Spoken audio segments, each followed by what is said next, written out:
Good evening, everyone, and welcome back to another episode of the RSCast. We are getting to the middle tiers now. This is the recap, and it's been quite a topsy-turvy week. There's full of unpredictability in the play-ins.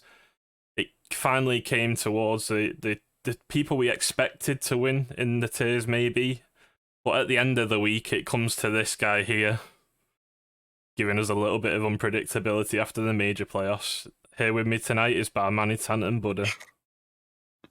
Good to be back on the stream, you know. Probably God knows how many mispronunciations, but hey, boys, what playoffs we had? I mean, Minor really took some surprises. Yeah, we saw in Prospect and Challenger the top teams from each conference get to the finals, but that wasn't quite the case in Minor and Major. Yeah, definitely not. It was a shock run that we'll go over just in a few. Well, maybe about half an hour before we discuss the minor ones. But I want to get straight into the clip of the week, clip of the season, sorry, not clip of the week. I did mention when I put the ping out, do not vote until you see the video. We had about 10 votes. The clips have been reset. I only want you to vote once you've seen it. So you do need to vote again if you have already voted. But let's get straight into it. Clip of the season, minor and major.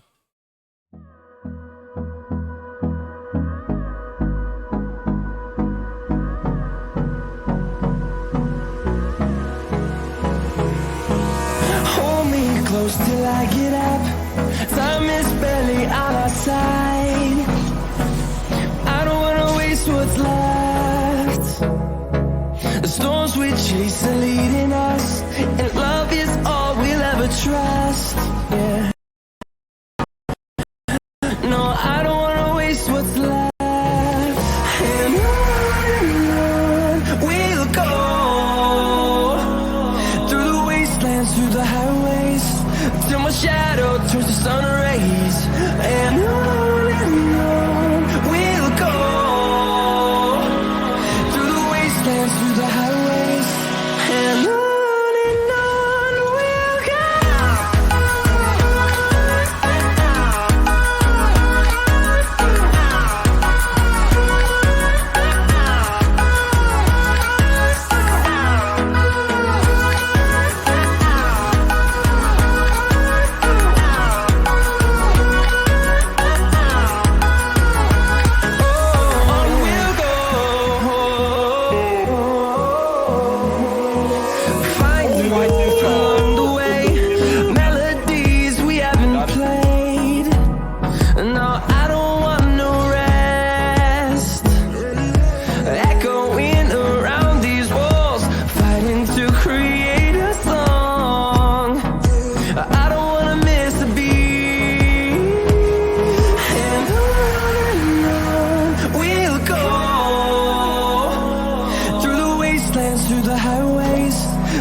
we'll go.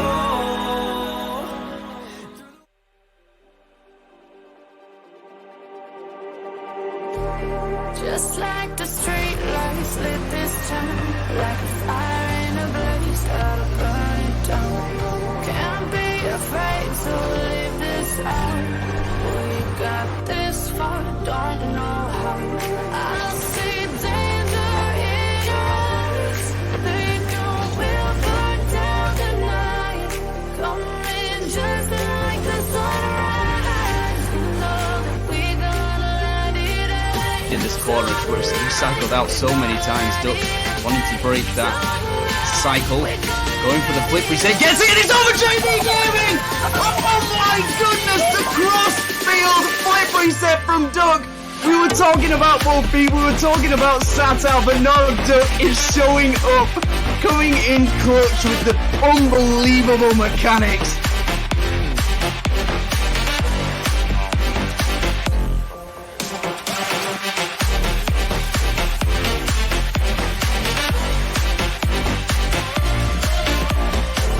What a shot, dude.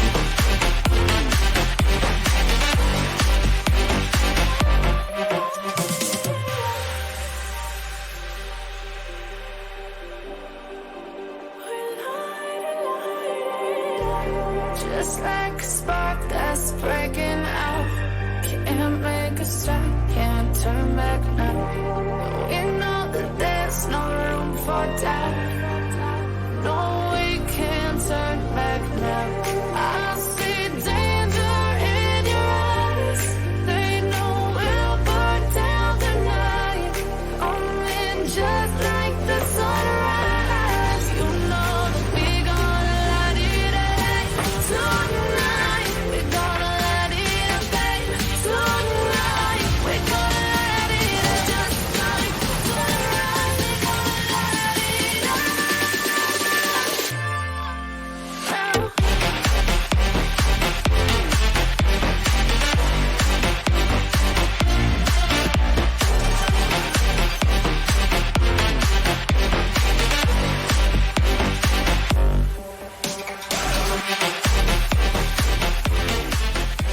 There we go, ladies and gents. That is your clip of the season for minor and major. Go ahead and vote now. The polls were reset prior to watching that video because people clearly don't listen. But here are the straw polls. We can do exclamation point COTS in the chat. Thank you, Wolfie. And the links will be there. Want everyone voting on this as much as you can, please, so that we get a good base of results. But what do you think to those clips, guys? I mean, just amazing. I'm thankful that us three, I'm glad that we don't have to decide a winner and it's just down to voting, because I genuinely just couldn't pick one. Yeah, all fantastic. It's really, really tough to pick a single one when all 16 of them really are out of this world quality. And yeah, it's just incredible RSC action all throughout the season. I mean, this is a tough task that is bestowed upon me, Boopy, and Minty this season of picking these clips, and I'm telling you now, 8 in one video and even 16 in one video for goal of the season just is so hard to pick from this season. Might not have seen that individual goal as we saw from Sky last season. I don't think that could ever be topped, or the one from Gamble, but there's been so many good goals this season. But we'll head into the minor playoff recap and start with the play-ins by Maniton. We certainly will. And, on that first day of the minor play-ins at the start of this week, it was quite a surprising day because all three of us and many, many people throughout RSC were predicting this to be such a close matchup, but all 3 games were sweeps, and Uranum in the end, it looks like they pretty much just walked their way into the playoffs, sweeping Prominence and sweeping an Arena Tribe, and those were some of the top teams in these play-ins looking into it. Fearless Echo, I think, Buddy, you were saying they weren't able to play their full roster, so that's a bit unfortunate, but still, all props to Uranum, because that's a massive, massive result for them going into the playoffs, which happened this Saturday. Yeah, you say they were walking into the next round. It's kind of because they did. Everyone expected at least a game 5 from Arena Tribe in that final. I think that was the most predicted matchup that we expected. But there was just no fight from Arena Tribe in that 3-0 game. It's like Uranum cruised through, as you said. But in the other bracket, Buddha, we saw a lot more competitive games. Yeah, we didn't see a double sweep in that first round. We saw that game 5 from Safari versus Comet. Comet, they were kind of a low-table team all league play season long, and they really did show up. But they did get unfortunate, but they showed a good fight. Obviously, Custard Creams with that sweep. This team, I feel like some people did sleep on them a little bit. I mean, I probably predicted them out. I can't remember, but either way, a very solid result for them with that 3-0 sweep on Yoruba, and then getting that game 5 onto Safari, and Custard Creams really proving that you don't have to have the best league play performance. It just matters on the day, and that's exactly what they did, and they made themselves all the way to the playoffs. Made their way to the playoffs indeed, and they even found themselves playing on Sunday as well, 50% of that roster in the major playoffs. We'll get to that later on, but we are on to the minor playoffs now, and we saw what happened on Saturday. A lot of twists and turns in the first few rounds, bar Manitan, but in the end, people possibly expected the winners. Yeah, absolutely. I don't think many were predicting Hydra to get really anything from these playoffs, never mind win that first round matchup against Overkill, against those top seeds from the other conference, but that's exactly what they did. They win 3-1, get themselves into the upper final, and later get that rematch as well. And on the other side, Talks and Sorcerers, it is a sweep. You were going into that one with a lot of confidence, Archeon, and you do get that dominant 3-0 sweep. So Sorcerers, they did, of course, get up to that 3rd placement, but the round run in the uppers was not where it was to be for them. We head to the losers. The lower round one, the losers of the first 2 games, Buddha. And I mean, the biggest shock of the playoffs here was Uranum. Yeah, Uranus, they had such a really strong start from that play-ins, and losing that game 5 to Overkill, they're probably expecting to come in here with a 3-1 on their side, just with all the momentum that they had. But Overkill, they have been a consistent team in league play, so, you can't say you're surprised to see Overkill win, it's deserved. But either way, Uranus, they were looking so strong that you'd think they would be the ones to advance, but they fall short straight away. And obviously, Saucer is a very strong team. Custard Creams couldn't do too much, but I know you're probably going to bring this up next, but I think a lot of us really underrated Hydra for this playoffs. Yeah, definitely did. I think Pepper really performed in these playoffs, and I said that in the final interview as well. He was their star man, and it's kind of like in the chat they said shut down Kairu and Uranus beat them, and we kind of shut out Pepper and the boost race as well in that final. But again, Sorcerers, they came off that sweep against Toxin and managed to put a lower bracket run together, and they just fell short against Hydra by Manitan. Yeah, we've seen it in quite a few tiers this season where you lose that round one, especially in a sweep, and you just go into that lower bracket with absolutely zero confidence, and you find yourselves getting double first rounded. But that was not the case for Sorcerers. They won that lower round 1-3-1 against Custard Creams, a very hot Custard Creams side. They come in from that play, and they beat a Safari side that many were backing to get through, but Sorcerers were the ones to take them down, and then they 3-0 sweep Overkill. That's a massive result. Loads and loads of people were predicting Overkill to get finals, considering their very strong league play performance, but Sorcerers avenge their showing in league play, and they do get the win over Overkill there. That Game 5 loss versus Hydra, of course, tough to take, but they can definitely be proud of where they got to. Yeah, and we have to give a little shout out to Dispatch as well. I heard like confidence wasn't the best after that 3-0 sweep in the uppers, but sweeping Overkill, who was so consistent in the other conference, and getting 600 points per game to get them into that lower final was a brilliant performance. They just fell one game short after going 2-1 up against Hydra. But Buddha, you've got to give it to Louis, Pepper, and Luna for getting so far, because no one gave them a chance in predictions. I think only 4 people out of the prediction competition gave them winning one series. Yeah, this team, I mean, congratulations to them. I said it to Louis the other day.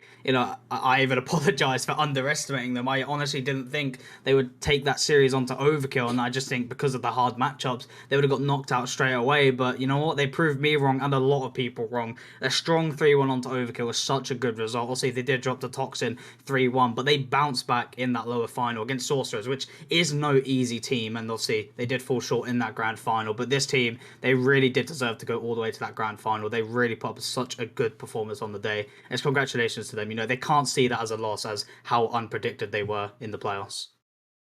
Yeah, and bar Manitan, I think we could probably go to the upper final where Hydra maybe would have liked that to be the grand final, because like we said earlier, they were just getting outpaced and outboosted in that final. Yeah, Hops and Vekta were commenting on it time and time again in their cast of that grand final. Hydra, they just couldn't get themselves in the right positioning to make the most of that boost control, and Toxin ended up dominating that aspect of the game, allowed them to just break away in the series, and in several games there were a couple big scorelines in there, and it does come crashing down for Hydra again against Toxin, just proving to be that team that everyone was looking to beat. But a grand final appearance is still more than tough in RSC, and that's where they got to. They defied their doubters. They got up there, and Toxin, it's a very valiant team to go down against. Yeah, and as we have the graphic on there, Archeon, Pile of Dodge, Tandoori Teddy, and Kincaid win the minor tier, and probably find themselves in major next season as well, all of us. So we will head on to the major play-ins. And Buddha, will start with you this time in the upper bracket. Obviously, Rhapsody Blaze. I think Rhapsody would have put up much of a better fight if Spartax was there. Yeah, for sure. Unfortunately, my 1%, prediction of him showing up, it didn't happen, so it was very unfortunate. But Blaze, they took the opportunity. They realised that, okay, they don't have their star player, so they're still going with our heads up, and that's what they did. They got that 3-1. Obviously, Thanatos got that 3-1 onto Andrew, a very strong side, and Blaze, I mean, wow. They go into that second play-in series. They're like, okay, we're going all the way, but not closely. They're going for that 3-0 sweep on a strong side as well. So it's a very good performance from Blaze, but it is very unfortunate that Rhapsody couldn't play, their star player Spartax. But it's congratulations for Blaze for going all the way through. Yeah, and Barmanitan, we've got Thanatos and Andrew as well. This was a game that probably could have gone either way, and you picked Andrew and me and Buddha picked Thanatos. Yeah, I'm yet to predict Senji's teams winning a single game. I thought Andrew might have had the end in this one, but again, Senji, does it prove me wrong just that little bit? Thanatos do take it. No, no thanks at all. Well, many thanks, even the wrong way around, for Rapids, because again, he's just proving to be that player for the Thanatos team. But Blaze, just too much. I mean, on the other side again, credit. We're talking about Spartak's missing out. Mendinator played in that one, and I saw Boopy giving him much praise for that. So, there's players all over the show here that are putting on really good performances and still not doing enough, and that's just how tough Major is. Yeah, Rhapsody definitely stepped up with Mendinator. I think a lot of the games were very close or overtimes as well. I remember watching the first two, and I think they were 0-0 games until a late goal was scored or an overtime goal. So the gap between minor and major doesn't look too big when people like Mendinator step up. But heading on to the lower bracket, Buddha, and we've got obviously Megamin Cult sweeping Fearless Delta. Yeah, I'll see. It was a sweep. I mean, the games were close individually, but at the same time, Megaman Gold had the upper hand every single game. They had the possession and aggression on them, so it was a well-deserved sweep from them. And it really surprised me to see them get swept by Jammy Dodgers as well. Obviously, Jammy Dodgers getting that 3-1 onto Zulu, and I don't think anyone really predicted Zulu to go far. Obviously, after their roster situation, so I mean, at least they got the game. But Jammy Dodgers looking strong, and a 3-0 sweep onto Megaman Colt. I mean, what a result from them! I know I didn't expect it. I thought Megamin Colt would have run them for their money. I mean, yeah, Barmanitan, Megamin, complete shock in this one. Jammy are obviously a very good team. We can't underestimate Dark on there, obviously. But no one predicted this, I don't think. I think I did have Jammy Dodgers going through, but certainly not in a sweep situation. You're looking at former RSC champions in Alanis and Shires. Alanis just last season with Blaze on that other side, but this was not their day at all. Dopamine, of course, coming in from that Zulu side that went out to Jammy Dodgers. So, none of that former Zulu team were able to take them down. And Jammy Dodgers just showing off. And, you just have to wonder now, what if they were able to show up to those playoffs? Because unfortunately, that main roster that did play in these play-ins were not able to show there. And as you said, that half of that Custard Creams roster came up and tried their best, but, wasn't quite to be for them. Wasn't quite to be indeed. I know I predicted Megamin to do a lower bracket run, at least to the lower final. But as we move over to the major playoffs and see who actually did get there, let's start in the first round. And both sweeps, Buddha. Yeah, me and obviously Danny, we got to cast the Saturnia and Venom, and this was kind of a questionable series to represent the major tier. It wasn't the highest quality of gameplay, but I think it was just both teams kind of getting ready, maybe warming up the nerves. But Saturnia, they found themselves that sweep. Venom just kind of, they just didn't really have enough kind of consistency in the defense. But obviously, as proven, as you'll see later on, they did obviously get that going again. But Saturnia did a great job. They got that sweep. And there was we got to mention it just to embarrass him. Paul with his amazing own goal that we saw. It was incredible. It was indeed, and I think Source instantly clipped it, so that might be on a fail of the week for playoffs in the next few weeks. But also, I mean, we have to speak about the Venom defense as well, because the Venom defense just wasn't there at all in these playoffs by Manitan.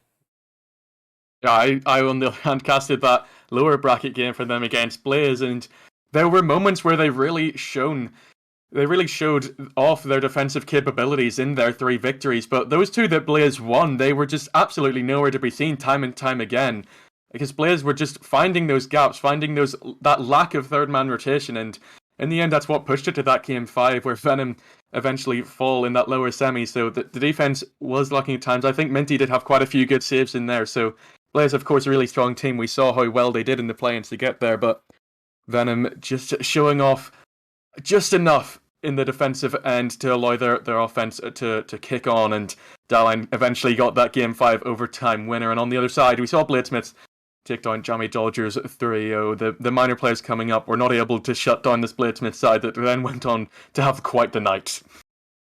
Quite the night indeed, and that is why we've got the maid outfit on the caster screen tonight. That is Ducks, well done for getting to the final, and they put on a very good show, Buddha. Yeah, they did. I mean, I know I predicted them to get knocked out straight away in that lower round one. So it's credit to them. I really did underestimate them. They got that 3-1 onto Venom, then a 3-2 game 5 onto Saturnia. You know, Saturnia being a side that a lot of people look at as a very strong team to even contend that fight against Gladiators. But Bladesmith's proving, hey, we're a team who could do that as well, and that's what they've done. They've made that lower bracket run. They go all the way to that grand final, and I won't lie to you, I didn't expect them to go that far in the grand final against Gladiators, but they just lost out by that one game. And I mean, Bladesmiths, what a run they did. They've got to be proud of themselves. Yeah, definitely. I just want to go back to that upper final because obviously the Saturnia and Gladiators were obviously the two top touted teams in this tier, and we expected that to be the final, but Gladiators just ripped them apart. Do you think that destroyed the mental for the game against Bladesmiths? I mean, it's got to, especially when you're playing all of your games in one day. You know, especially when you play the series straight after, you've only got a such small amount of time to regain. And if your team hasn't got that kind of capability to kind of reset the mentality, then it really is going to affect you. So maybe that affected them in that lower final, but they still showed a strong fight. But either way, you know, that's what playoffs is all about. It's about having that long run of a mentality because you got to play series after series if you want to go all the way. Yeah, some of the games, well, you'd expect that from a lower match. With I think Gladiators won 9-2 and 6-1 in the final two games, and Bladesmiths really did prove that they should have had a second chance at Gladiators because I didn't give them winning a game after getting swept in that first round against them. But Bar Manitam, what a final it was! Yeah, I mean, looking at that round one, yes, it's a sweep, and Gladiators did look good in it, but they were all one-goal games, which kind of foreshadowed just how close Bladesmith could make a series against them, and they absolutely proved that in the grand final. It was going back and forth with so many great goals coming out from both, so much quality from the two major teams that, you know, kind of unprecedented at this level. We saw it last season where it was really, really tough again, but that really felt like Gladiators and Bladesmiths were just stepping up, and it was some of the best major action that I've ever seen. Definitely. There was one game where there was just goal after goal in the first 2 minutes, and they were all mechanical goals as well, mechanical passes, and Hop and Vekta just did not know what to say, and I was in the background doing graphics, and I didn't know what to say to people either. It's just a ridiculous game.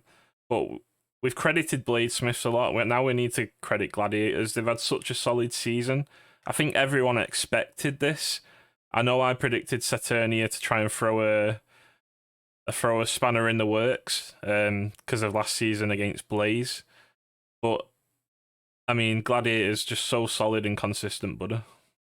Yeah, this is honestly one of probably the most well-deserved trophies, you know, especially when they've had that really strong dominance of league play and they even show that up in playoffs. You know, we see teams have such a good league play, but then just throw it all the way in play-ins or playoffs, and they just don't prove it to be every day on a day-to-day basis. But Gladiators, this is a team who can do that. No matter the day of the week, they will turn up and they'll bring that strong performance, and it's all congratulations to them, and I can't wait to see for what these players have in store for next season.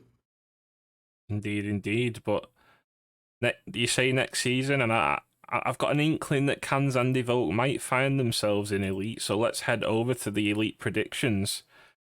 And yes, people may question these, as usual, but we are getting some of these right, a lot of them right, if you want to check the channel that we do post them in. And Bam, we'll start with you. We will indeed, and you know, got it all starting out with my franchise Forge, you know, the franchise I'm a part of at least, Phoenix to sweep Inferno.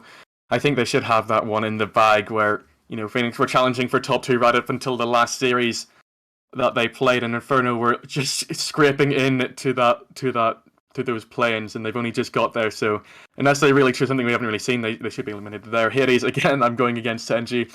Still not predicted him a series win, so maybe he can prove me wrong again, but Oracles, I think, do have quite a strong roster of Felix coming in, and then to lose against Phoenix, I think Phoenix are a very strong side. You know, they make that transfer over Wizard, and it's now finally paid off for them where they're getting good results, they're getting good games, and I think there should be a matchup for some teams in the playoffs. On the other side, I've got Jaffa Cakes to go through. It's maybe a bit controversial. We've seen how much they've drawn in this league play, but we've also seen quite a few wins and quite a few good results, so I really think they can take it to this Rias Legion side, and that I think should be the closest match in this play, and it should be RS Legion versus Jaffa Cakes in that play-in final, and I just don't know which way that one's going to go. But I think just about Jaffa Cakes. You think Jaffa Cakes, but I think Butter is going someone else here. Let's hear yours.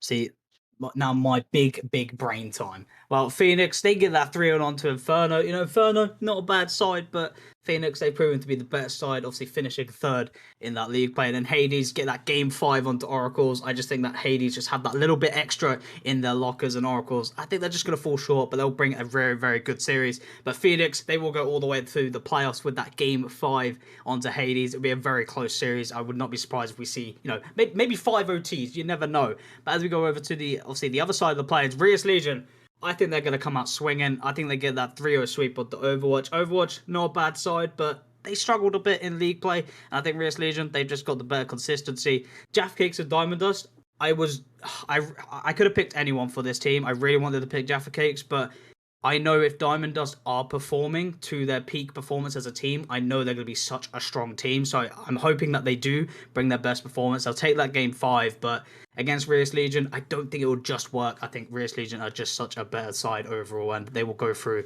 from that game 5. Rias Legion and Phoenix going to playoffs. You go Rias Legion and Phoenix.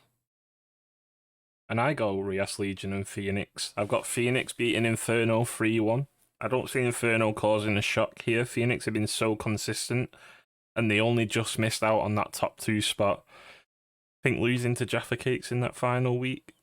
Hades, I've gone for a 1-3 loss against Oracles. Oracles are a strong side. I think the form dipped towards the end of the season, or from the middle of the season. They were one of the preseason favourites. And I've heard Hades don't have 2 of their players for playoffs. Oh, great. Now you tell me that. or lack of availability. So yeah, that's why I've not gone for Senji's team winning. Otherwise I would have, because I rate Glacies over Ignis, as everyone knows.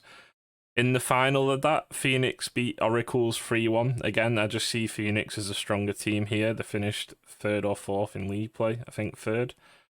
But then we go to the bottom, and I have Rias Legion. I think it's going to be a close game 5 against Overwatch. We can't underestimate the fact that they've got Matty Mumu, who's a RSC champion from Season 5 as well.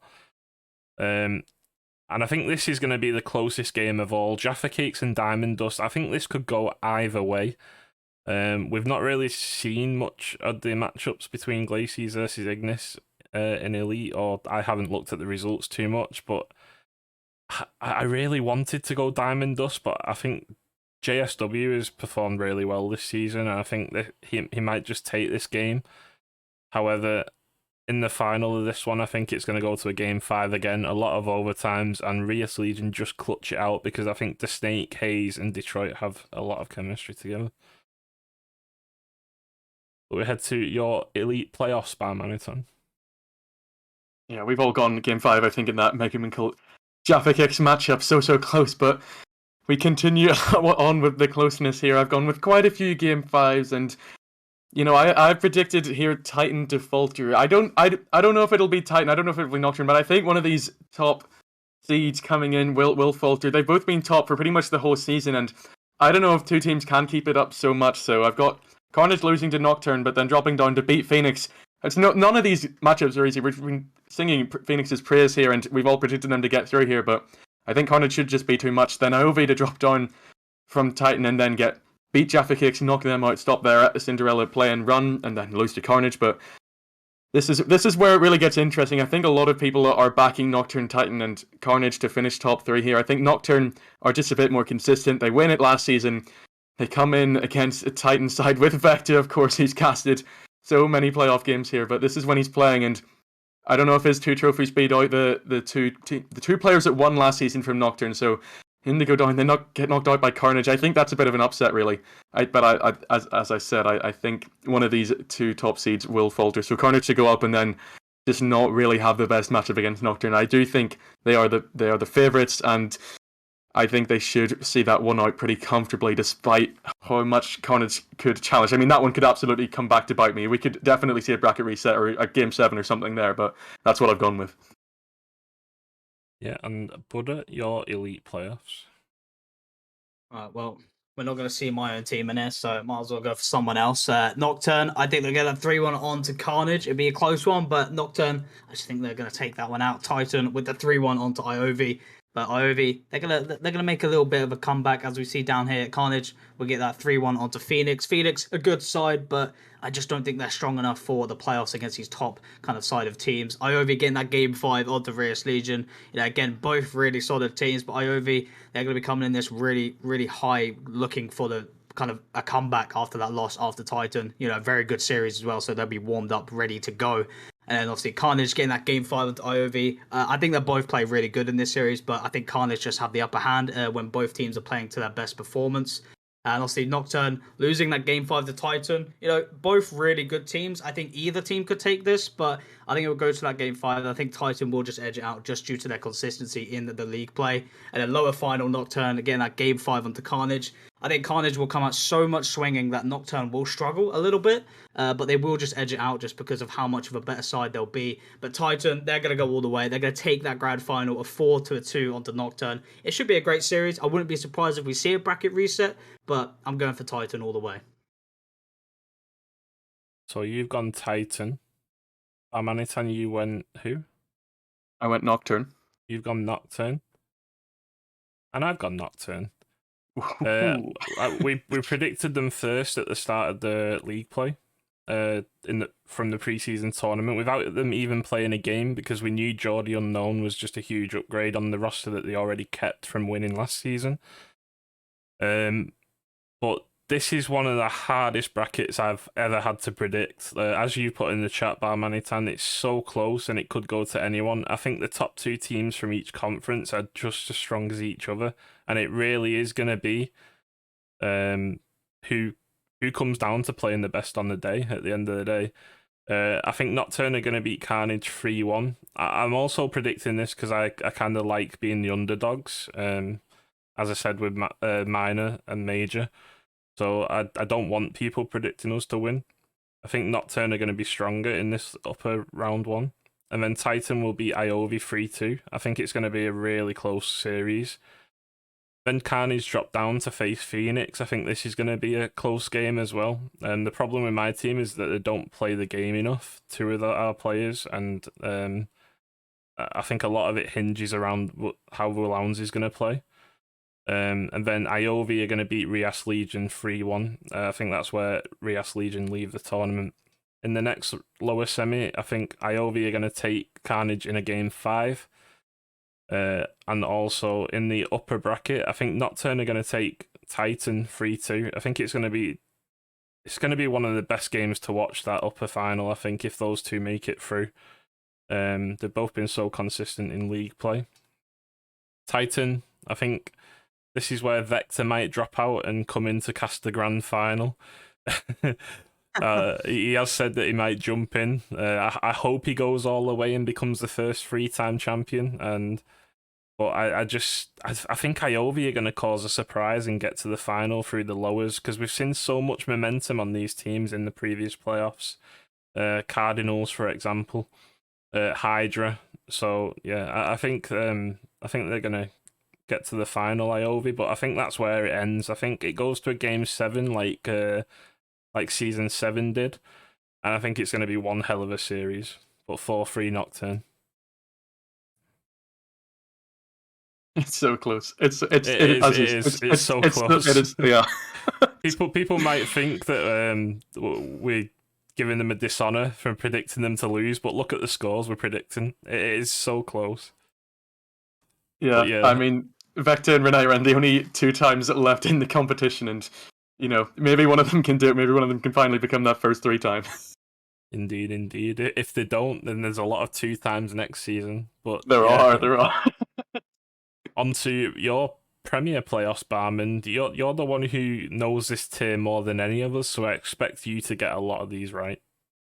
Yeah, I can't wait for it all to come crashing down and this be the worst predicted ones out of the whole thing. But I mean, now that I'm looking at this, I may be reconsidering this Luna Esports Flame result, because I know how good Flame are. Maybe not in RSC; they haven't quite proved that mentality in this league yet. But going up against Luna Esports with the results they've had outside of RSC and the fact that Luna Esports are having to bring in a totally new roster that I'm not actually sure have played together before, it's going to be a tough one. So I have still gone with Luna to go through. CB will hopefully keep on that Luna mentality from league play and keep going. But on the other side, Vibe Vibin to beat Warlocks.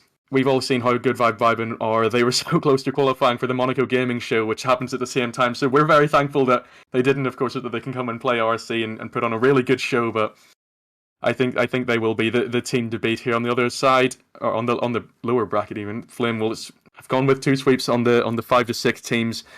Not backing Vulcan and Oreos here. I think the top 4 are stronger, but I'm sure they'll be willing to play upset to that Flame and Warlocks to go through to that lower semi, where Flame, I think, win against Warlocks, despite finishing lower than them in the table. I think they are the better team, and I do think they then get that rematch against Luna and win against them after Luna dropping that upper final, where Flame will go on to get the Game 7 bracket reset, but fall in the end to Mingo, Crispy, and Spectre, just because of how strong they are and how much people are predicting this team to even have a chance at RLCS. You know, this is a really, really tough team, and a couple of Flame players have been in the RLCS main event before, but I think at the moment Vibe Vibin are stronger.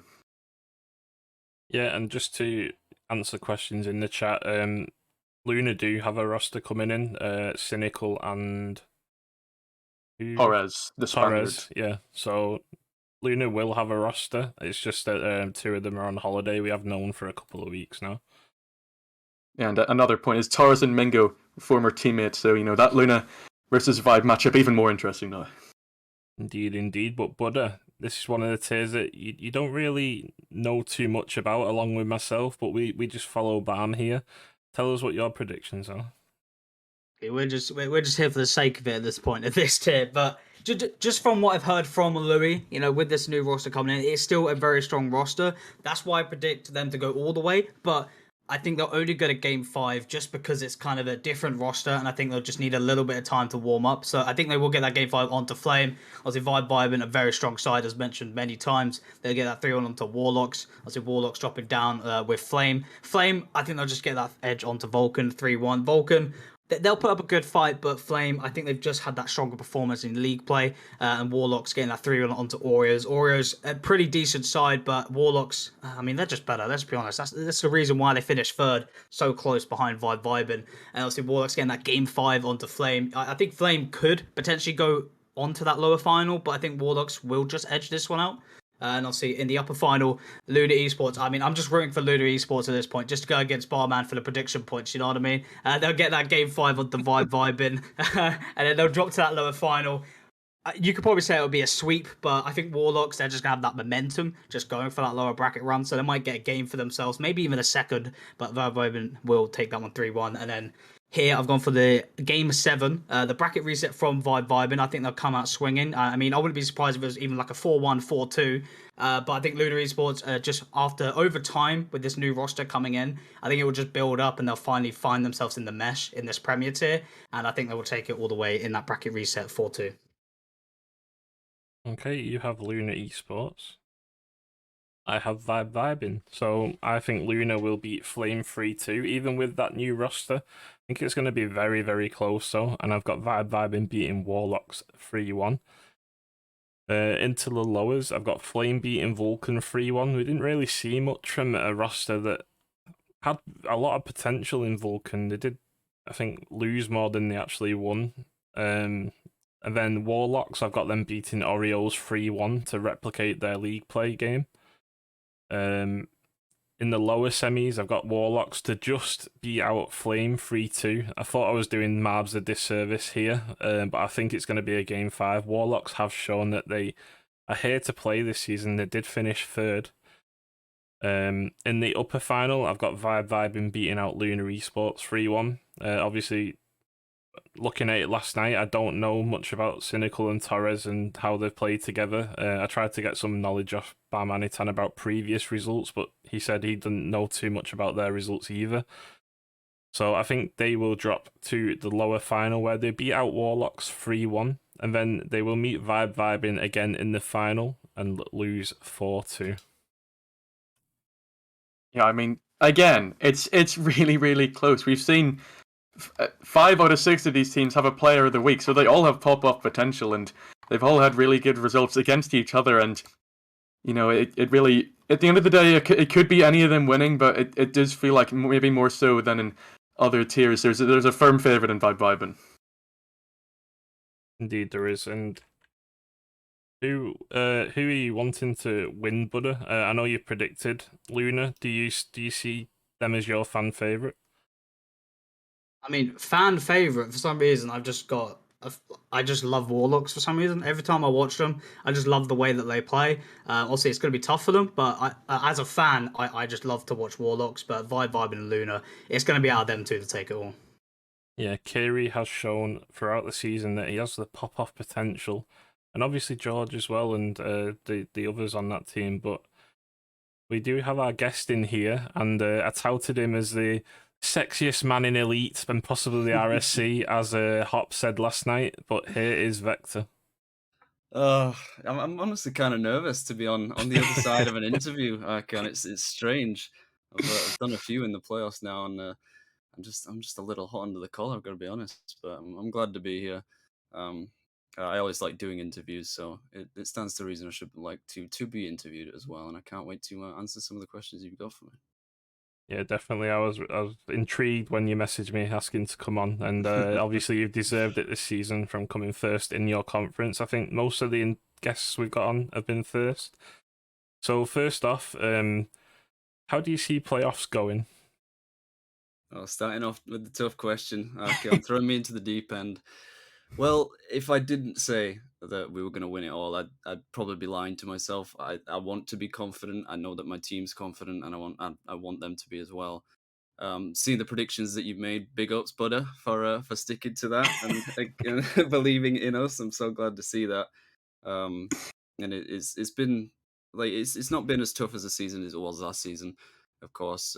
With the team hopping that I ended up doing, going back to essentially the same franchise that rebranded so much from Reliable Family Car to Luna Esports, and then staying with them, going back to Zaki. It was a wonder whether or not it was going to work out, but we picked up Halls, and we stuck with KO as well, and it just seems to have gone so fantastically through league play that I can't see anything but a strong performance in playoffs. And I say that knowing that I've thrown playoffs before, getting first rounded. I think it was in season 6.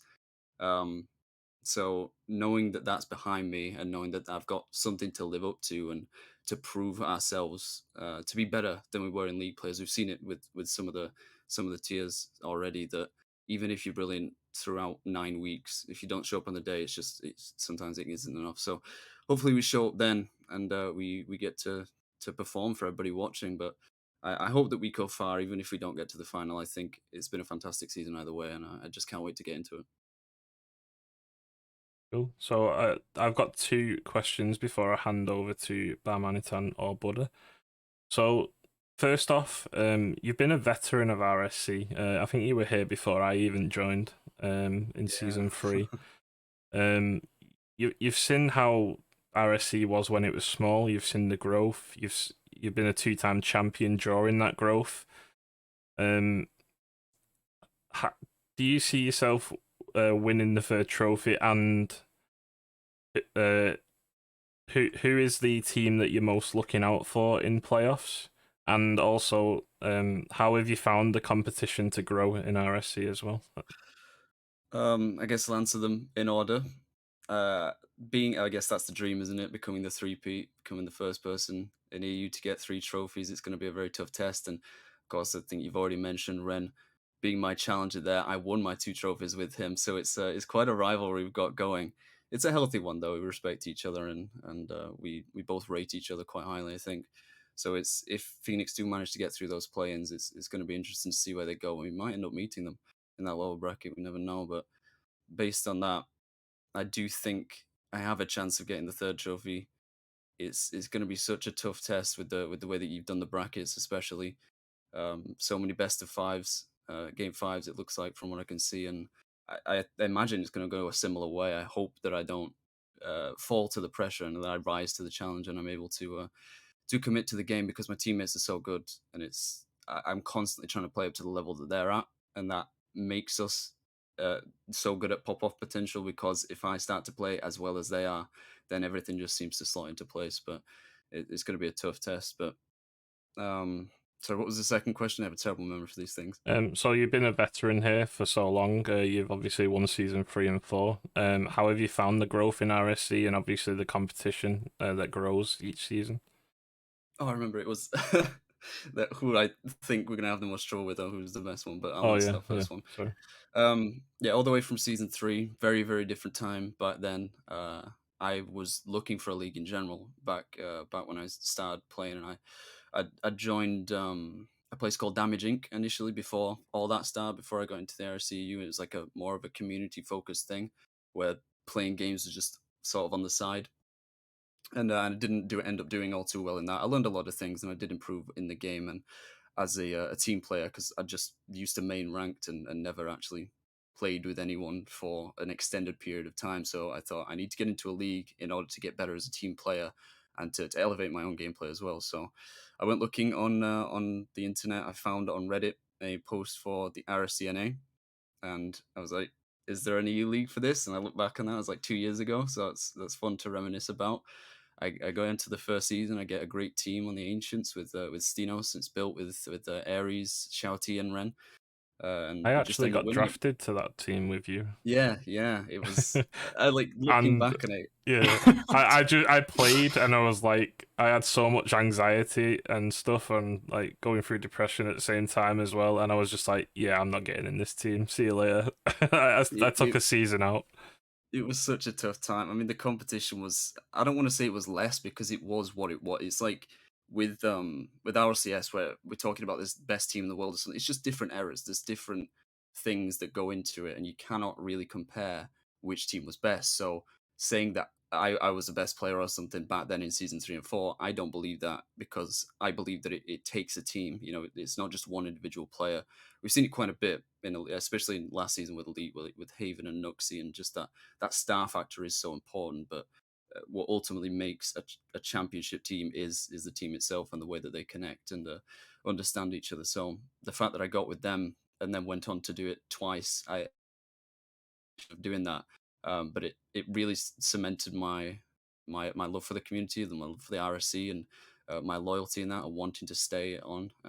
I don't believe I started casting until season 5, because I just wanted to get into it. I wanted to test myself, see if I could do it, because I'd never done anything of that nature before. I'd never trained for it or had any experience with it. So I thought, screw it, we'll try it, see what happens, and it's worked out quite well.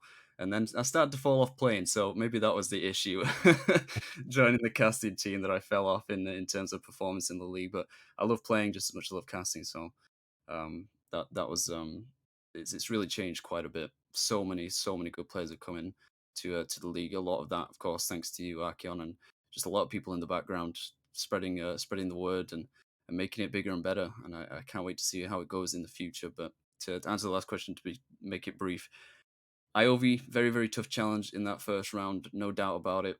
I would consider ourselves quite even in the scrims that we've had, but I think it will go the distance. It will go to game 5. I want to pip them just ever so slightly, but we haven't faced Nocturne. So if we do go up to that upper final, then I really don't know what to expect. They're going to be a very tough team, but I can't decide between them. There's so much talent in Elite this season, and I just think whoever we come up against is going to be our worst opponent. So I'm just looking forward to getting underway with it. Thank you. And before I pass you on to Buddha, I'll just mention those bigger and better things that you've mentioned, and don't miss Premier playoffs on Sunday. That's all I'll say for now. But Buddha, have you got questions for Vekta? Yeah, I got a couple, as you've kind of just said an essay. My first question, obviously you've been very experienced in the RSC playoffs with the 2 trophies. Do you think you and your team, can they perform up to this level with the pressure? That is, I think, a valid question. I mean, anybody deserves questions asked of them.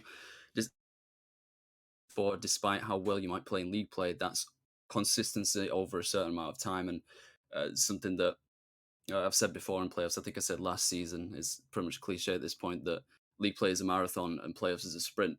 You've got to show up in the most important points when the pressure is the highest, when the expectations are the highest, and whether we live up to that, it's just going to be time will tell. It's from what I've experienced in the past sometimes when we've been dominant for a long time and then we take a hit, like we get a draw or a loss. I personally feel like that's a good thing because that puts things in perspective. It allows us to step back and realize we're not invincible and we do have to work on things. There's always ways to improve, and I don't know how seriously other teams take it if they study our replays or whatever to try and figure out how to beat us. Sometimes it works, sometimes it doesn't. And it's again, it is just about showing up on the day, whether or not you can fit into the role that you need to for your team. And it's going to be a tough test. I don't know how to answer the question definitively, so I'm going to say just watch out for us and support us. See what happens. Well, we'll find out soon. But my other question is, it's kind of similar in a way. Obviously, hoping you make the upper bracket run, but if you fall in that first series, do you think your team will rely on that momentum making that lower bracket run? Series after series, or do you generally think your team's got that consistency to go all the way? Obviously, game after game.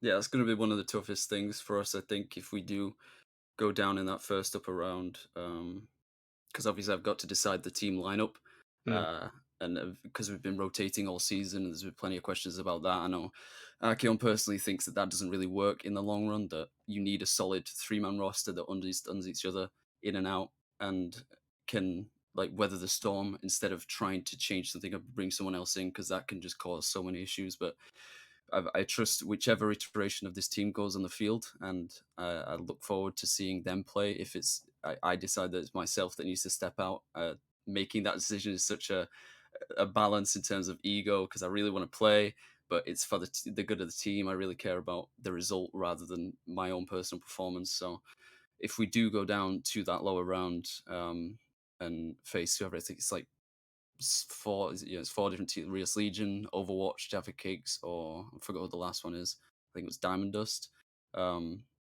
It's going to be tough either way if we do go to the lower bracket, but I'll still believe, I'll still play as though we've got plenty of hope, and my job is translating that to the rest of the team and making sure that they stay confident and composed as well. So it's going to be a tough test, but I'm looking forward to it. Well, for my predictions, I hope you make it all the way in the upper bracket, and if you make the lower bracket run, then congratulations. I hope you get that 3-time trophy. You can be the turbo pulsar of the RSC. But that's all I've got for you, Barman. What have you got for the big man, the big cast, and even player on the day, Vekta? Yeah, I've got a couple more. I'm going to take a step away from the playoffs and go back to the start of the season where we predicted you 4th in those power rankings. So there wasn't really this pressure to perform, and there wasn't this massive expectation that you dominate so massively in league play, where you've been first since week 2. So what were your thoughts in those preseason showings, and did you ever think you'd go on to create maybe like a dynasty of sorts in this season as you have done? We kind of laughed about it at the start. Obviously, it being somewhat of a new team, I'd never played with KO or Ols before. Well, I played with KO a little bit towards the tail end of season 7, but we'd never really gained any sort of chemistry or understood each other on a level that we needed to make this kind of performance in the season. So starting out, it was I was just wondering how things were going to go, how we were going to gel together, and I mean, I was confident about it because I trusted Zaki. I knew how good he was. I knew how good we were together, and Louis vouched for KO so much, and the fact that they brought Alls in as well, because we did some scrims with a couple people to figure out who we'd get on the team. But it just felt like it worked. It clicked. We understood each other, the team play, and that it was going to be a rotational roster from the very beginning.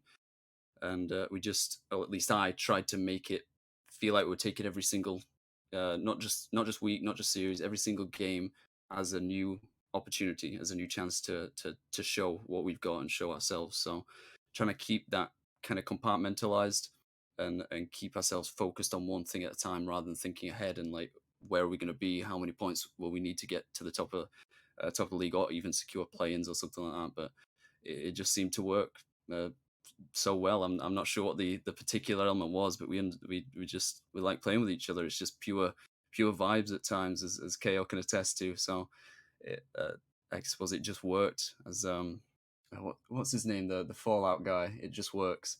I forgot his name, but you might know the meme. Either way, that's what happened, and it was tough, but we had a lot of fun going through this season. And as I said, no matter what happens in the playoffs, it's been a blast, and I've enjoyed it thoroughly.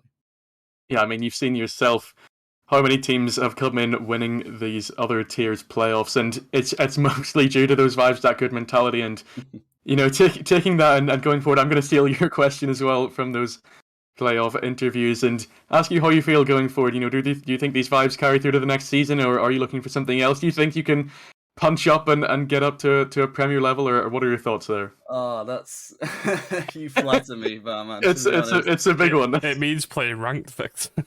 Oh It no, does. no, I can't. It hurts so much. I mean, I'm expecting Zaki to go up because he's just such a fantastic player, and that's the level that he needs to be at. I don't know if he'd be a, a dedicated sub. I don't know if he'd enjoy doing that. I think we've talked about it before that he wouldn't mind. He'd just like being part of a team that was so amazing.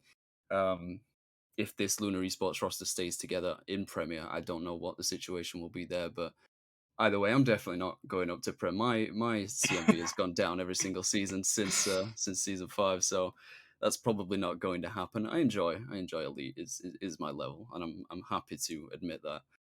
It's just finding teams, players that play way above their level. Oz and KO are ridiculous for what value they're at, so we kind of dropped on with that, and it was a lot of fun. But yeah, I have no aspirations to go ever higher. I'm happy to sit where I am and just keep, I suppose, passing on my knowledge and my experience. And I'm almost a coach for the team at times, maybe not as appreciated by the guys when I go on rants and talk about how we should do things. 'Cause it's not always right. I can get things wrong, so I just like that they're willing to listen and they're willing to change things if we need to change things. But I'm always conscious of the fact that I'm not perfect, so we figure things out together. And I'm so glad to have been part of this team as well. Well, I wish you a massive good luck. You've stayed so humble the whole way through here, so you definitely deserve a crack at that third trophy. I was looking in NA there to see if anyone's done it. There have been some over there, so maybe you can become that first European to do it, but I'll give you back over to Archeon. Yeah, that's all we've got time for, Vekta. We have got a Premier player in waiting. I didn't expect to have one tonight, but we do.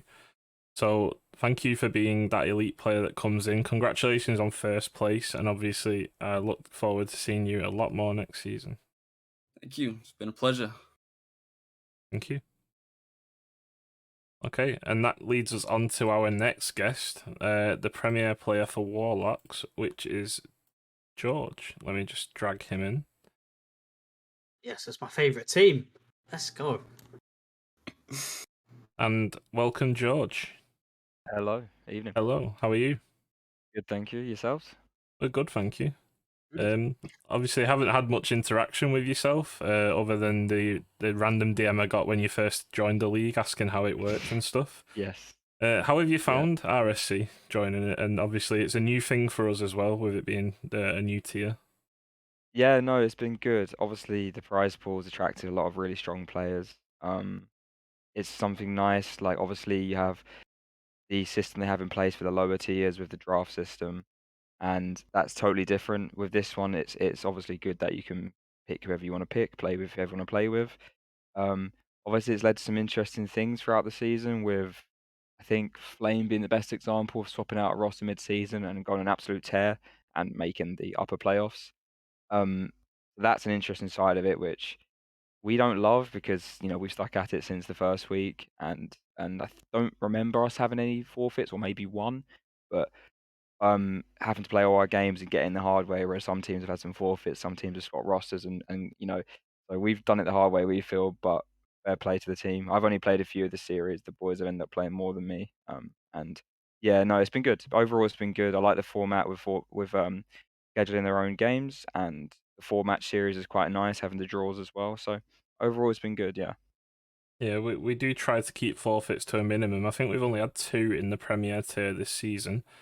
But how do you find that every game counts, the 4-game series? Because obviously that must be new to yourselves. I'm guessing you're the kings of best of 5s, best of 7s, and tournaments and stuff.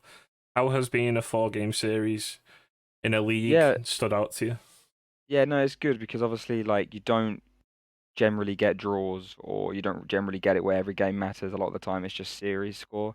If you won a series, lost a series, that's all that matters. Whereas we quite like it.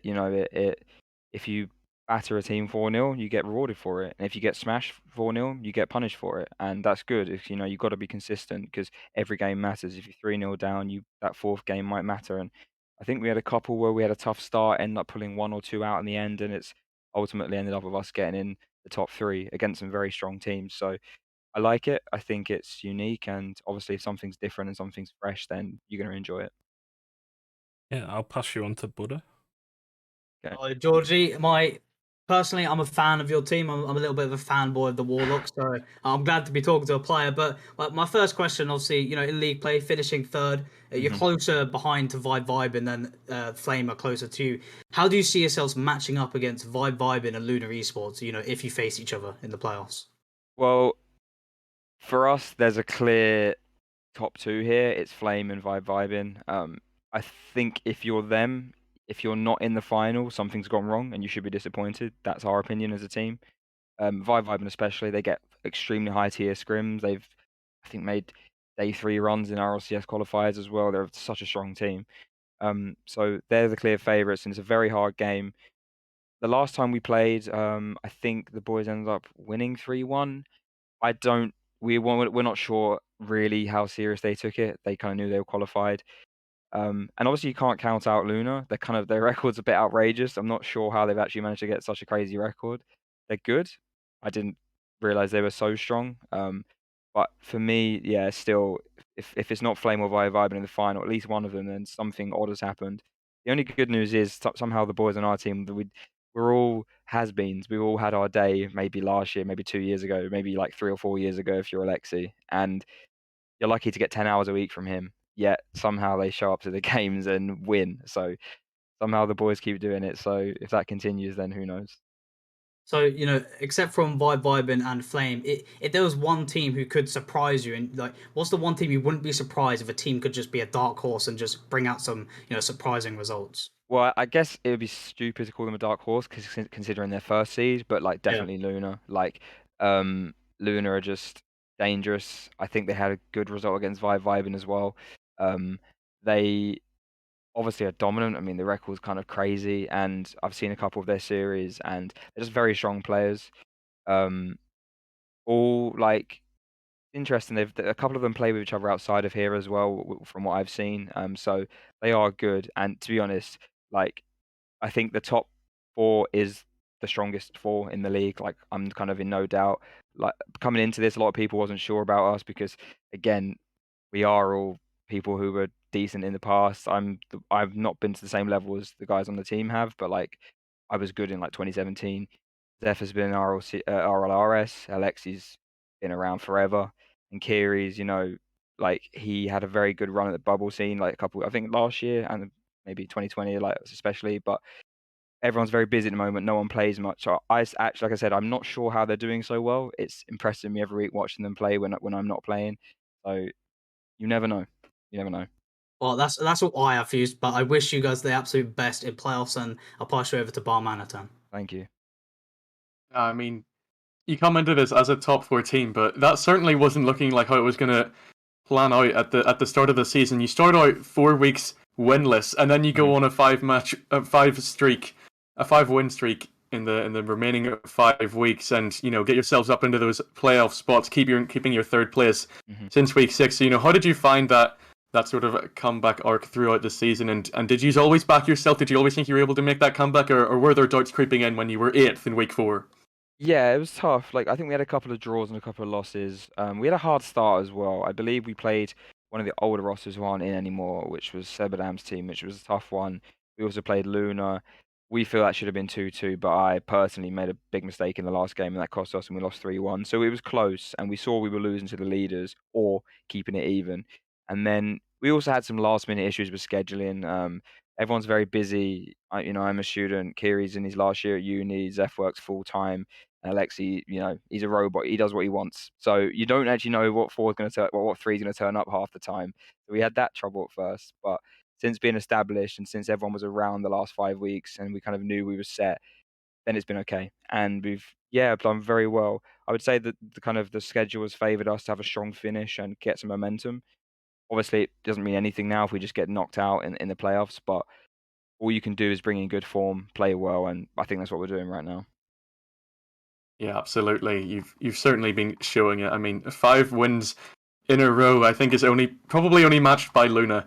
Haven't completely checked that one, but yeah, really good stuff. And you've talked about this top four being dominant. You're not backing too much from Vulcan and Oreo. So are you looking to those as a team you can definitely beat, or are there any concerns if you do have to drop down in the first round in the uppers?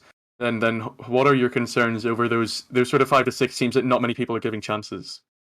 I mean, I think probably the reason no one's given them or not many people give them a chance is purely because of how strong Flame and Vibin are. And I would say either us or Luna, if we did drop down in the first round, are pretty decent sized favourites against those guys. Now they're good, and to be honest, like if they won, for me it wouldn't be such a shock, because they are strong players, and our series against them weren't easy at all. Like we've not, even when we've won 3-1, 4-0, no series has been easy, not at all. So it it's not that I'm discounting them. I just think there is, like, as I said, clear top two. Think if we it'd be disappointing if we got double first rounded. I'd be surprised if we did, but no, I'm confident that even if we lose the first round, we'll win a couple in the lowers and maybe make a run and bring it back. We'll have to see. Yeah, the confidence showing through there, and another other talking point. You've talked about Flames roster moves, and do you know about Luna's roster move for this playoff with them bringing in Taurus and Cynical for Acidic and Gek for this? Well, I mean, it's strong players for strong players. I mean, Luna, they're, as you saw, it didn't matter in league play what their roster was. They were on fire. Um, they're strong players. I mean, they've come in bringing the big hitters in for this. We're not surprised. Like we're not. Maybe it's like I don't know how to word it right, but not that we're not as desperate, but we're not as worried about how we do. We want to do well. We think we can do well, but we're not going to start changing people out just for the playoffs. Obviously, I can have an opinion on that. Which would be it's probably not right in general, but look, it's the rules. You take advantage of them. You do what you want to do. They'll be strong, but Well, I mean, they're not trying to take advantage. They've had availability issues, so they've been forced into this. There's that side as well. Well, it could be, but it's obviously not the case for everyone this season. We know that for sure. So people may say that, but who knows? Who knows? We'll have to see, won't we? We will indeed. This Sunday, this Sunday is going to be probably the best day of RSA action ever. But I will give you back over to Harkit. Yeah, so you mentioned the availability issues and stuff, and obviously in the lower tiers you have 2 games a week. Do you agree that the 1 game a week for Premier was the way to go? Yeah, everyone's a nightmare. Like we even had issues with our team. Like obviously you've seen it with like people dropping out. Like, only a couple of games getting forfeited, as you said, but some last minute scheduling. We had it with some teams where it was like it felt impossible to somehow find a day to play a team, which is kind of mad. But like, yeah, 1 a week because these guys are always playing weekly tournaments or they're busy doing scrims and trying out with teams outside of RSC. Like, it's hard. Like the other tiers, most of them are just enjoying the game and playing ranks and GCs or Champ 3s, whatever, and it's not so serious for them. When it's with these guys, yeah, it's difficult. So 1 a week, I'd stick with it. But yeah, I don't know. I think the format overall is pretty good. I'd say just maybe if you're asking my opinion, just be stricter next season on like the whole dropping a whole roster and bringing people in kind of thing. But that's just an opinion. Yeah. Is there any other tips that you might like to give us, or that would maybe see yourself coming back next season? Because obviously there are announcements on Sunday. We do want people to come back. Premier will be a thing again. So what's your take on it? Yeah, no, that's good news. We've enjoyed it. I can't see why we wouldn't. We've done well, and we believe we'd do well again. I mean, maybe we should play the game a bit more as a team to have more of a chance. But we've still done well, so I can't see why we wouldn't. I don't know. To be honest with you, I haven't really run a tournament or a league before, which is not surprising. So I would be hard to make any serious suggestions. But yeah, like I guess it's slightly the only reason it's dodgy with teams dropping out and dropping it and bringing in full rosters is you. Let's say like the skill gap was decent, like between the old roster and the new roster. Let's say you hadn't played the old roster, everyone 4-0'd them. The new roster comes in, you've got to play them, you get 4-0 because they're so much stronger. That's where it gets a bit tricky because you've been shafted by the timing of it all. But it's hard because again, you don't want the league to collapse. You don't want teams to forfeit the whole season. So I get it. So I don't know. That's the only thing I've got. Yep. It's just unfortunate that availability issues has come so close to Christmas as well. Obviously, with us adding another tier, it's meant that every playoff has been split up each week now. So yeah, it's really hard to fit them in. But obviously, new season next February probably. So hopefully towards the summer we'll see some great playoffs again. But congratulations on finishing third. Like Buddha, I've enjoyed watching you a lot this season, especially Kiri. His pop-off potential has been so good throughout the season. He's great. But yeah, congratulations on that, and I wish you a good playoff run on Sunday. Thanks for joining us. Thank you very much, guys. Cheers, guys. Thank you. Thank you very much. Cheers. See you later. Okay, and that was George from the Warlocks, but now we're just going to play the clip of the seasons again for minor and major. If you do !COTS in the chat, you can vote on that poll and we'll announce the winners at the end of the show. But after this, we will have the players of the playoffs, the seasonal top threes, and the All-Stars.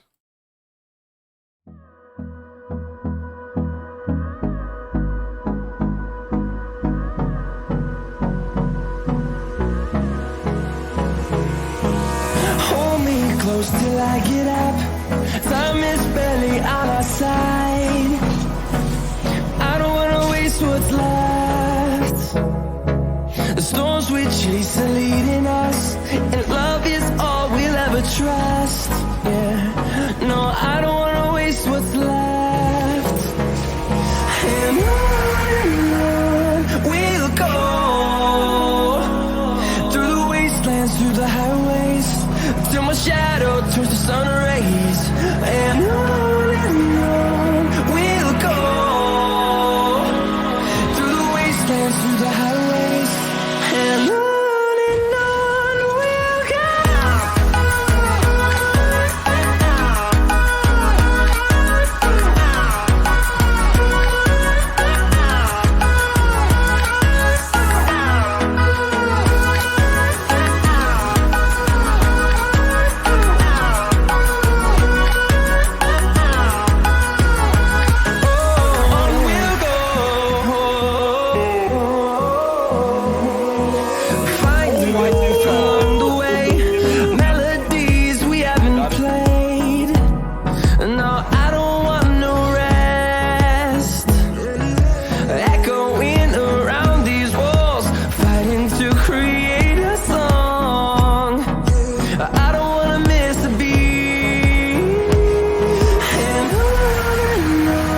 we'll go.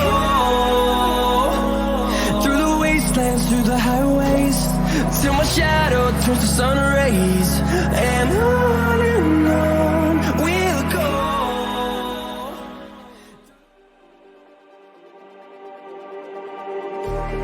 Just like the street lights lit this town, like a fire in a blaze, gotta burn it down. Can't be afraid to leave this out. We got this far, don't know how. I see danger in us. They know we'll burn down tonight.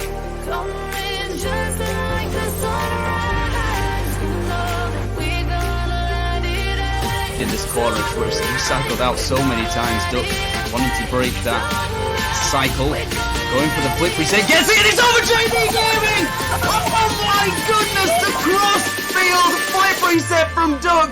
We were talking about Bullbeat, we were talking about Satal, but no, Duck is showing up, coming in clutch with the unbelievable mechanics.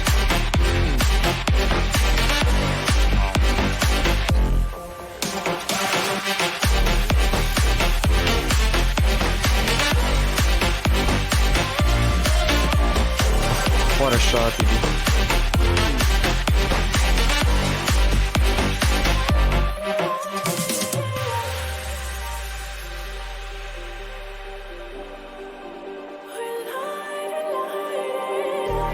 Just like a spark that's breaking out. Can't make a stop, can't turn back now. We know that there's no room for doubt. No, we can't turn back now.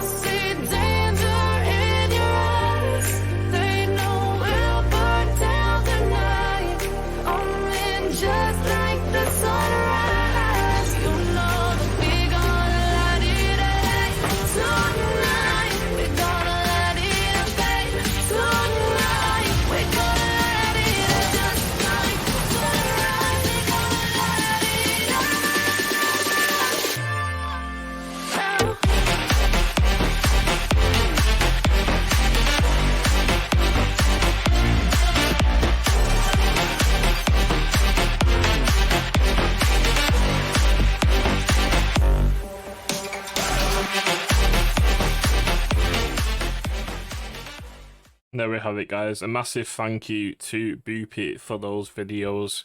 He's been doing them each week for me, and it's really good cinematics for a first timer.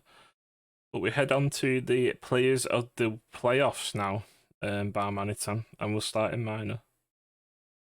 We certainly will. We start off with a man who's been performing at an incredible rate all season. He kept that up in the play-ins and the playoffs.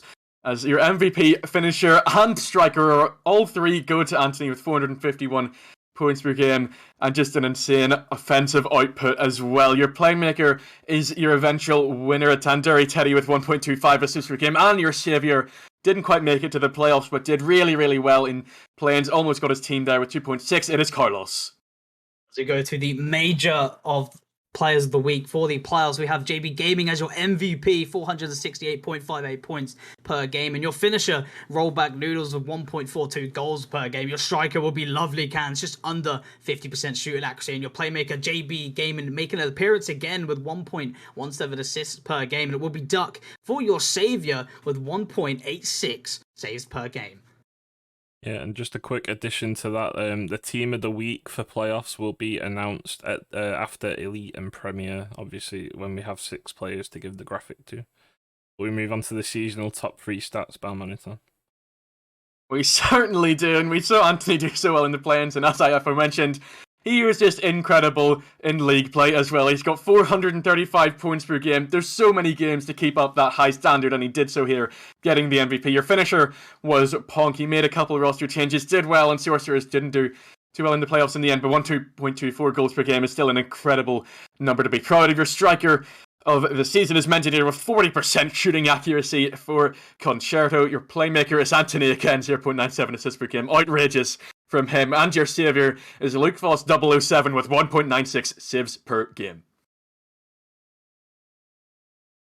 To go to the major tier for your top 3 stats all season long. Spartax, no surprise, in the MVP, 487 points per game, and he will be your finisher as well with 1.58 goals per game. But it will be JB Gaming taking the striker with 42.71% shooting accuracy, and your playmaker will be Paul. He may own goal in the playoffs, but he got 1.10 assists per game, and Rapids will be getting 1.92, almost 2 saves per game, wrapping up the savior. And All-Stars now, Balmanitan. Some incredible stats there, and they are shown through these All-Stars as we have Anthony on the red side, joined by Iponer and winner Pile of Dodge. On the other side, they will be playing Archaon, Axel, and Carlos C5. Your 4 subs are Kyrie, Axelos, Mickey Boy, and Brandau. What a lineup this is. 10 incredible minor players, and they have just been so consistent all throughout the season. Yeah, and I won't actually be playing on that day because I'm on a night shift, so I think Kyrie will be subbing in. Oh, it's not rigged, SMH. Well, I have to go to the major all-stars. On the red side, we've got Lovely Cans, Bailey, and Alanis. And on the blue side, we're going to have Spartax, JB Gaming, and Pacey. That'll be your top 6 for the all-stars. But your subs will be Rapids, Evoke, Minty, and Sato. All very strong players, all very well-deserved. But the subs, there's some pretty strong players if any of these 6 can't play. But it's going to be a great series. Indeed, a great series. We always look forward to these all-star matches. Obviously, the subs do not get the role unless they actually sub in for someone. So the 4 people there will be a backup. But we move to the player of the season in minor. We've seen some incredible stats, but there is one man who outshone everyone else, played every single game with 72 that he could, with 31,000 points, 26 MVPs, 88 goals, 70 assists, 103 saves, 247 shots, 35% shooting accuracy, 9 hat-tricks, 4 playmakers, 16 saves, and a 63% win rate. There was only one man that could get the title for your Him. It was indeed Anthony. What an output from him. Everyone was saying it should be him because he's just done so well, and he absolutely deserves this 100%. He deserved it indeed. They may not have won the playoffs, but he performed all season long, and they did make a good run in the play-ins, but couldn't go all the way. But it's well deserved there from Anthony, a very strong player. A lot of people saying very undervalued for his CMV as well.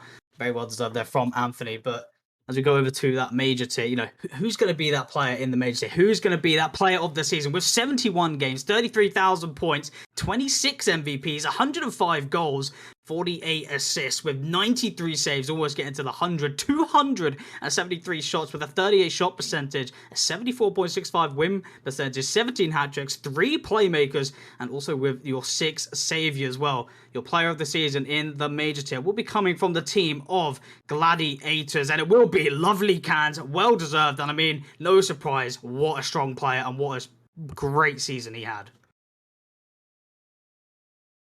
He's throwing out the finally. He's throwing out the let's go. He's over the moon about this. And what a performance indeed. Did so well in the playoffs. They really, really deserved it after the heartbreak from last season. And, you know, we have more Irish representation in RSC. This is what we need. And really, really, really incredible stuff from Lovely Cans to get up to that Player of the Season title. And out of the major tier. And out of the major tier, walks away with a couple of trophies to his name in the end. But here we go with our giveaway. We mentioned it in the title. We have a £30 cash giveaway via PayPal. So if you subscribe to the YouTube at RSC_EU, we are going to upload the RSCast in its entirety and also the premiere predictions. So once that is uploaded, I think Ice Davey is going to do that around 11 PM tonight. So if you go on tomorrow, the video will be up. If you just comment on the Premier Playoff Predictions video with anyone who you think will win the Premier tier, you are entered into the giveaway. You don't have to get it right, and that will be drawn at 6 PM CET on Sunday, I think it says. Does indeed, you know. Gotta start promoting the YouTube, and this is certainly one way to do it. Anyone can get involved, as you say. Don't have to get it right, and you know, if you get it right, you got the bragging rights as well. So there's no losing here. Yeah, just make sure you do subscribe though. Comments without a subscription will not win. We do need to grow the YouTube, and this is one of the giveaways that we are putting out. There may be one for season 9 coming as well, but also the graphic, as usual, subscribe to us on YouTube. We usually get Premier tier matches uploaded, series of the week, the RS cast in full, and obviously looking at brand new content. Lovely Cans wants an apology for predicting against us. I did say earlier I just wanted to throw a spanner in the works. I didn't think Gladiators were losing. I just wanted Saturnia to have that ego boost to try and beat you. But yeah, congratulations on the major tier. Now leave us alone. Oh, get away, dear elite. And as we move on to the socials, if you follow us on RSCEU on Twitter, Instagram, and TikTok, we post regular updates and content with stream announcements, clips and fails, player and team of the week, and giveaways as you've just seen. But guys, that's it for minor and major and the predictions for Elite and Premier. And again, I've just loved being here with you guys, making our predictions. We're getting close to that time where we add the tally up to see who's predicted the most. It's a really close series so far. Who do you think is going to get the most predictions at the end of it? I think Buddha's just lagging behind at the moment. Yeah, I'm behind. So I unless I can somehow make a huge comeback, you know, for the Premier one. I mean, that's my big chance, you know. If my winner of Premier gets correct scores as well, you know, that could get me the little advantage. But I wouldn't be surprised if I come third. But I'll be happy with a second, just because I don't like being last.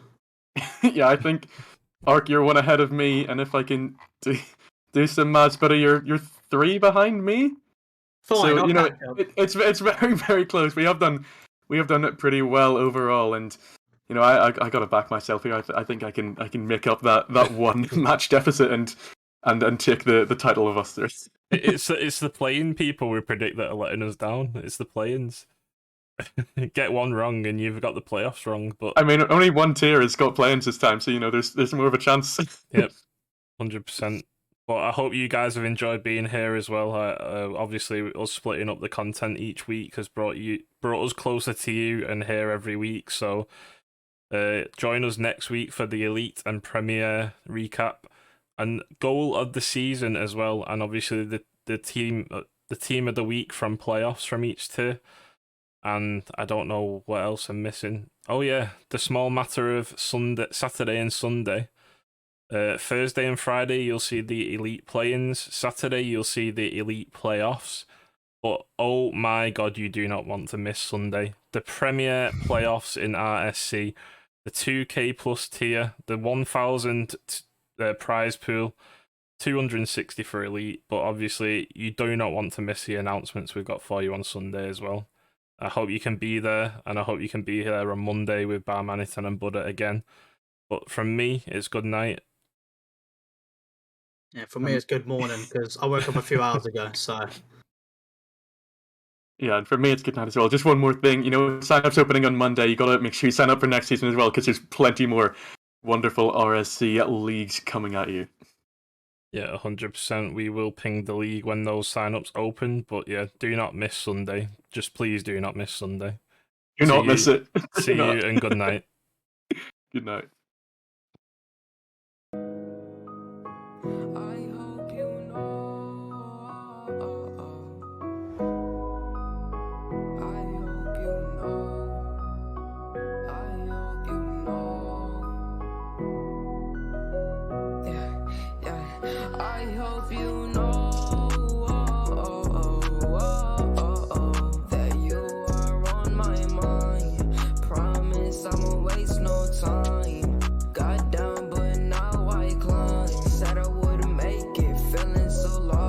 Caught up in the matrix, have to keep waiting.